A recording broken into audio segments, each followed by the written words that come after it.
As always, yeah, Melbourne Warrnambool, second oldest bike race in the world, so yeah. Look, and where are you going today? Are you going to be in one of the commissaire's cars, or? No, I'm actually driving Pat Shaw, one of the commentators, making sure he gets to Warrnambool in time with all his Yeah, he's got to get in there early. He does, yeah. It's going to be a quick ride too, there's no wind. Not much, although I'm surprised if it doesn't pop up later in the race. You normally get down the other side of Camperdown and the wind pops up. Pops up. Yeah. So the Melbourne Warrnambool is one of the oldest races in the world. Definitely the oldest in the Southern Hemisphere. It first started in like 1885 or 1895, something like that. It did start in Warrnambool and went to Melbourne. And from 1904, there was a free-to-read newspaper article about what happened in the race. And the defending champion, Jack Arndt, who won it last year in 1903, had the fastest time and also overall first. He was the favourite, along with his brother, Richard Arndt, and those two were with two other people were in the scratch group, and they started at 7. The limit group started at 6. If you don't know what a handicap is when all the grades, all the levels, male and female, both do the same course. They just start at different intervals.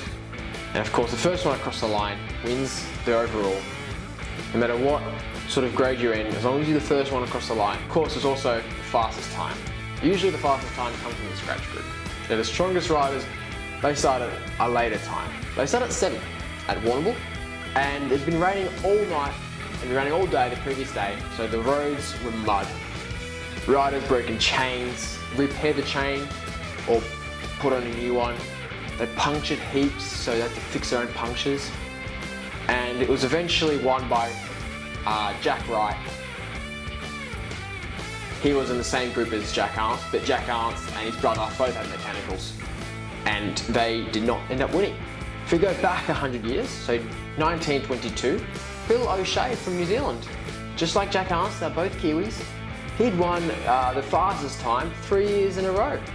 And there was no addition between 1912 and 1921. World War happened, or the Great War it was called back then, and they had a shortage of rubber, so they can't have a bike race if there's no tyres. And Bill O'Shea won it 3 years in a row, the fastest time, and he was later called the champion. Now, come forward to 1990, Dean Wood, this is when it started in Melbourne this time, Melbourne to Warrnambool. He had done the 267 kilometres in 5 hours and 12 minutes. Fastest time, 51 kilometres an hour. Still a handicap, by the way, so that scratch group were motoring.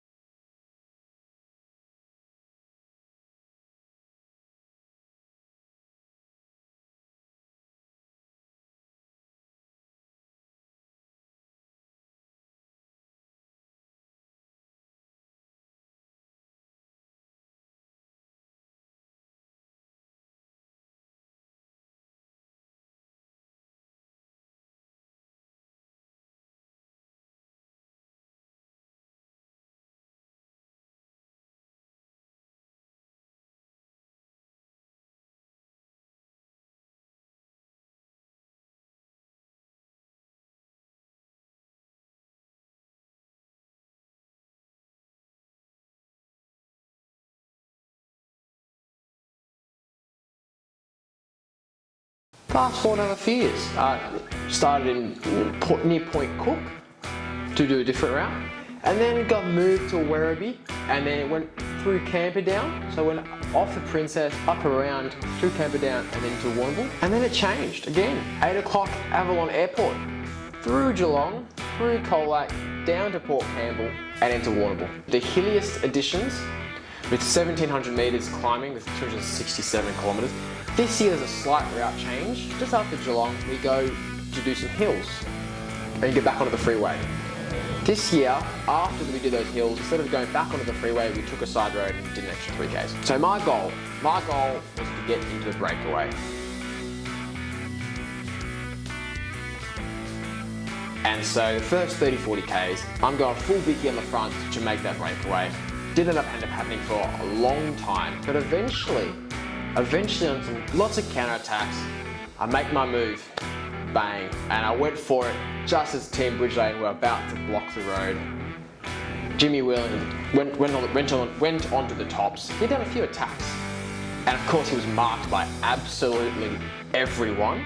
And so when he went onto the tops, pace went right back. And I found my moment to go. And I took 3 others with me. And later, I saw that as a narrow ride up the front. It's Aiden Buttigieg. Don't believe whatever you see on television, he did do a lot of work.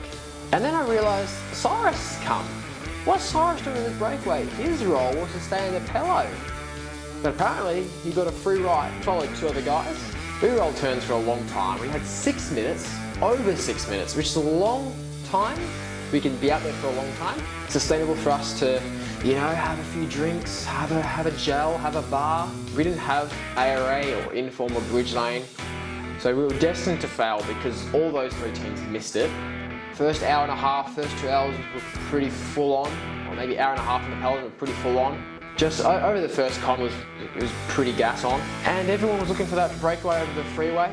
You know, the first initial freeway Ks, everyone's feeling fresh.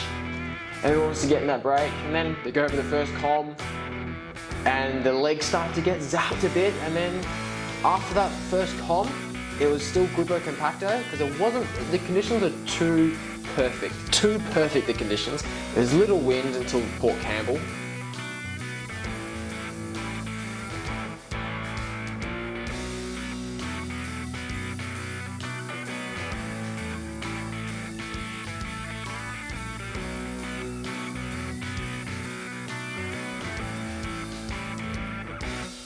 And at Port Campbell it started to get windy, and then over the Great Ocean Road it got even more windier. And then it got pretty windy, or it felt pretty windy, when I got popped from that group of 3 with Cyrus, Tim and Aiden. Someone dropped the wheel in front of me when Tim Cutler was gassing in on the front, and I had nowhere else to go. It'd been a long day, but that was 5 hours, 10 minutes into the race. And I'd been pretty full gas at that point. Cyrus kept on telling me, more, and that gap was coming down. So we went to 4 minutes, and Cyrus said, yep, longer turns now, longer turns. And eventually that cooked me.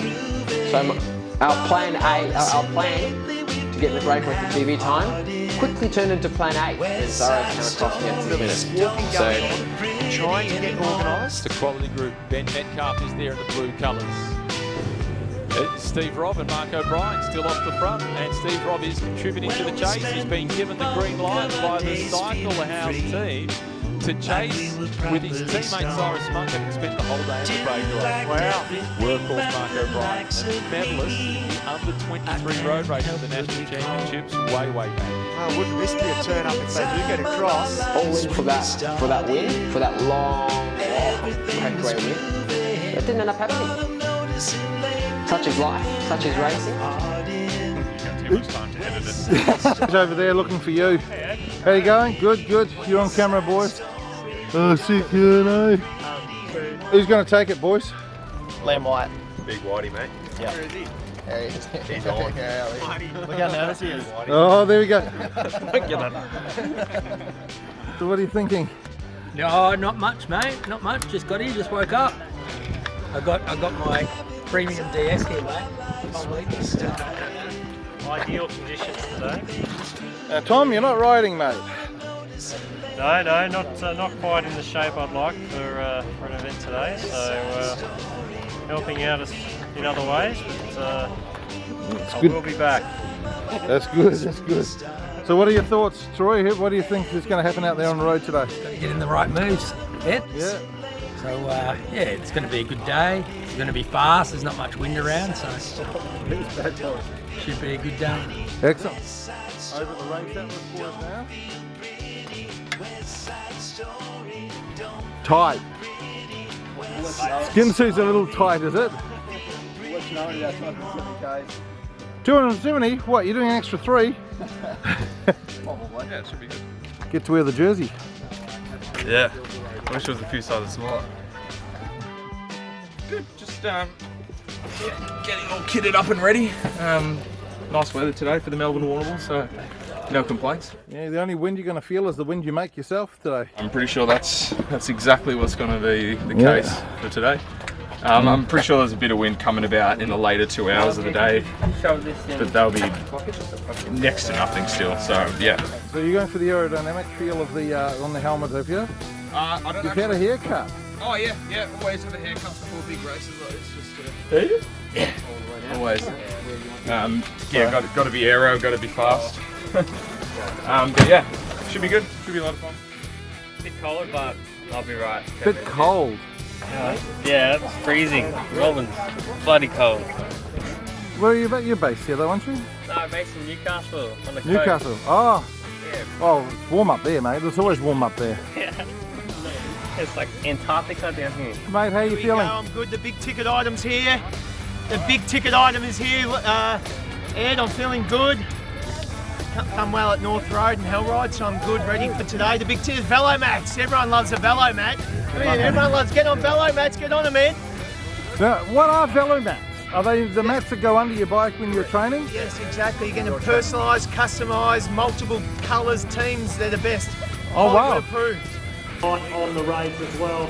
I tell you what, this course is a beautiful one, and when they get there towards the last bit, has to be the favourite today. Well start, Good luck to the riders, all the best. And we will certainly see that on the course. Good luck to Jack Coolmore, Mark O'Brien, and one of the dinosaurs. Ian White, good luck. To the Cutler, get right up there. And we're being known for sitting on riders.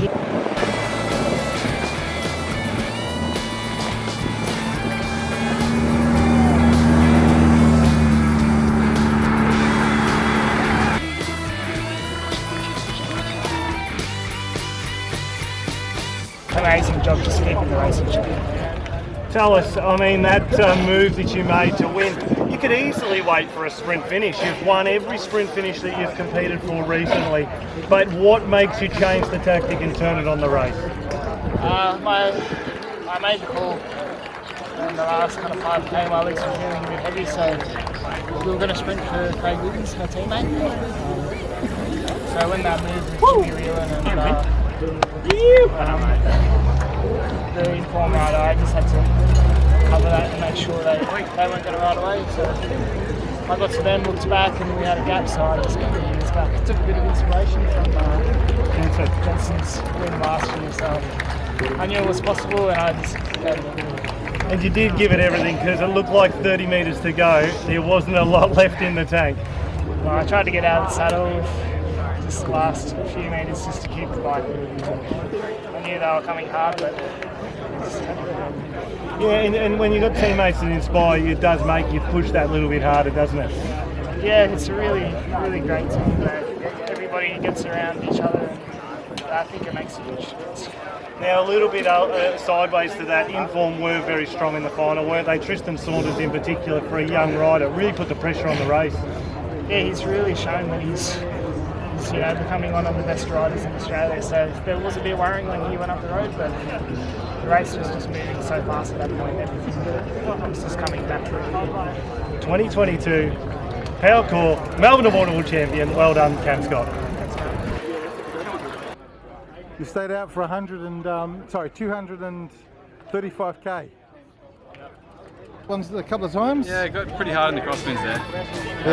That's when the race finally turned on. It was very easy to stay in the group today, but then coming out of the ocean and then a few crosswind sections, that really opened the race up. Suddenly opened up as you got to the ocean, didn't it? Just after the Warrnambool, just after Port Campbell. Yeah, it was good. It was good, eh? It was a bit frustrating at first, before that section, just because the attacks would go nowhere. So there wasn't really any reason for us to attack, so we just wanted to start a bike race, and the wind did it for us. Well, I've never heard Cycle House mentioned so much on a TV show ever, like in every few seconds. And in Cycle House, the outside chances, you've got Steve Robb now moving across. Steve Robb and Mark O'Brien. Steve Robb and Mark O'Brien probably train together, they live near each other. Video stuff. do a photo. Yeah, photo. Yeah, no. Oh, that lasts longer. Go on. I haven't got my, yes, I have got my phone with me.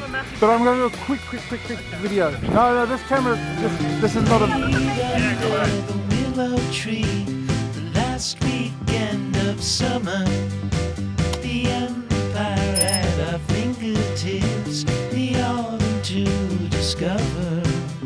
If I would have had the worthiness to be the perfect lover, would you stay under the willow tree when I asked if you would be? Would you be my Valentine? Agostino Giramondo and Pat Shaw, who are on the race, indicating that it's a lot windier than what it looks on our monitor, and we're starting to get a few of those signs. And